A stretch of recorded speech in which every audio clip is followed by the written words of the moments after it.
Jared Kushner, the Middle East negotiator and son-in-law of Trump, held a meeting with Israeli Prime Minister Benjamin Netanyahu just a day following his unusual 2-hour discussion with Khalil al-Hayya, the leader of Hamas, in Egypt.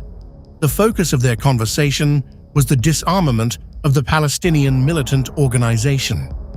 Days ago, Netanyahu dismissed a 15-point roadmap supported by the United States, which aimed to advance the ceasefire agreement in Gaza.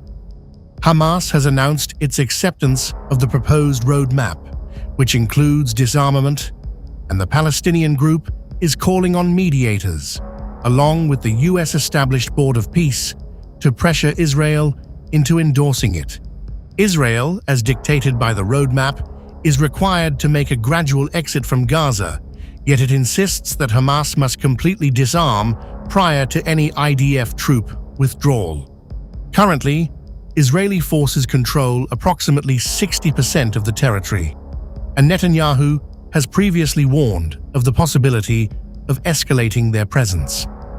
Here's all you need to know. At the forefront of the current situation is the potential for Hamas disarmament, as outlined by the Board of Peace in its 15-point roadmap released on July 30th. The announcement hinted at a possibility for an opening. However, merely having an opening does not equate to having a concrete plan. A prevalent viewpoint suggests that Hamas is unlikely to disarm completely, as armed resistance is integral to its very essence. Instead, observers anticipate only superficial verbal concessions aimed at gaining time. At the same time, Israel finds itself in an election period, with Prime Minister Benjamin Netanyahu signaling that he is not inclined to challenge his political base prior to the elections scheduled for October 27th. Consequently, no elaborate strategy is anticipated to emerge before that date.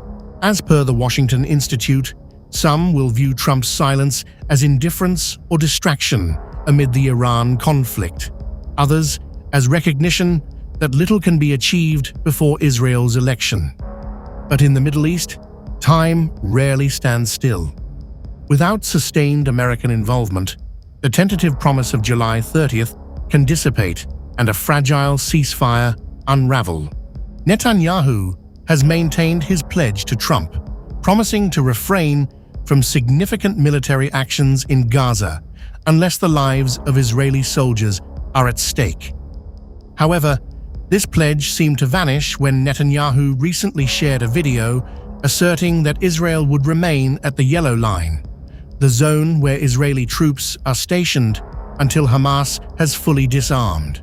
Consequently, Washington cannot take for granted that Israel will exercise restraint indefinitely.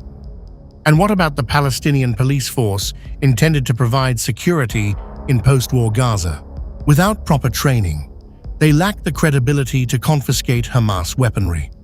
Around 5,000 Palestinian police officers are scheduled to undergo training in Egypt, where Interior Ministry facilities have been set up for this initiative. While Israel has screened these officers for any security issues, it has not yet guaranteed Egypt that they will be allowed to return to Gaza upon finishing their training. As a result, progress has come to a halt. Another pressing question continues to persist. What happens to Hamas's weapons once they are collected? The threat is clear. What stops Hamas from launching an attack on arms caches and retrieving the weapons it previously handed over once it has had the chance to reorganize and rebuild? There are those who contend that Hamas is running low on funds and is unable to sustain a prolonged conflict. That may be true. However, it is unwise for any strategy to be based on the belief that a group whose identity has been deeply intertwined with armed resistance will completely forsake violence simply due to a momentary decline in strength. Hamas is undoubtedly reluctant to transfer its weapons directly to Israel, as such an act would be seen as a total capitulation. However, the United States must be just as cautious of the contrasting risk, a mostly superficial disarmament procedure that would enable Hamas to assert that it is following the rules while still maintaining the capacity to rearm itself. In the absence of solutions, the ceasefire may merely serve as a prolonged break instead of evolving into a more sustainable resolution. The options available are far from appealing, either a resurgence of conflict or a Gaza where Hamas holds onto its weaponry and poses a continual threat of future warfare. Today, Trump has chosen to maintain a low profile regarding the situation in Gaza. However, should the ceasefire collapse, it is improbable that he will stay silent for long. The resolution of the Gaza conflict stands as a hallmark of his foreign policy successes. The outcome will hinge on subsequent events, determining whether this ceasefire serves as a stepping stone towards a new era for Gaza or simply a pause before further hostilities ensue. Israel continues to flag Hamas's sinister intentions, and if Netanyahu feels diplomacy has lost steam, the IDF may resort to large-scale air raids. The F-35's aligned edges, reduced engine signature, internal carriage of weapons and fuel, and embedded sensors contribute to stealth performance. With stealth designed in from day one, the F-35 has an unmatched ability to evade enemy detection and enter contested airspace. Advanced electronic warfare capabilities locate and track enemy forces, jam radars, and disrupt attacks. With a top speed of Mach 1.6, the F-35 is a long-range, supersonic fighter, even with a full complement of internal weapons and fuel. The F-35 serves as an information and communications gateway, sharing its operational picture with the ground, sea, and air assets.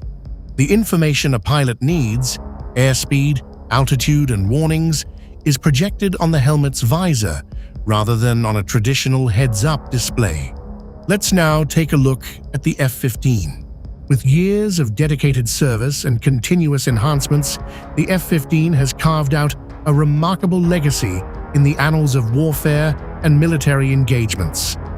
The F-15 can fly at Mach 2.5 speeds, maneuver and dogfight with a high thrust-to-weight ratio, and perform attack missions with ranges over 1,600 kilometers. The F-15's capacity to transport a larger arsenal of weapons provides it with a distinct advantage that more streamlined designs, such as the F-35, lack. Last but not least, Israel's feared F-16. The F-16 platform has been adapted to complete a number of missions, including air-to-air fighting, ground attack, and electronic warfare. In an air combat role, the F-16 can locate targets in all weather conditions and detect low-flying aircraft in radar ground clutter. In an air-to-surface role, the F-16 can fly more than 860 kilometers, deliver its weapons with superior accuracy, defend itself against enemy aircraft, and return to its starting point. An all-weather capability allows it to accurately deliver ordnance during non-visual bombing conditions. With a full load of internal fuel, the F-16 can withstand up to 9 Gs, 9 times the force of gravity.